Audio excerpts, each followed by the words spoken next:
Assalamualaikum. Apa khabar semua kesayangan bonda cinta? Semoga sihat-sihat ya semua. Hari ini bonda nak bagi satu petua untuk rawat bisul. Ini untuk bisul yang tidak begitu serius ya. Kalau bisul tu dah serius, eloklah jumpa doktor. Baiklah, petua ni senang saja, hanya menggunakan bawang putih. Bawang putih ya. Kemudian bawang putih tu kita belahkan dua. Belah dua.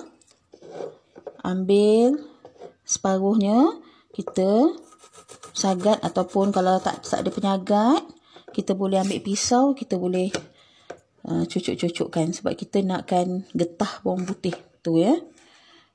Okey. Kalau ada penyagat, boleh guna penyagat.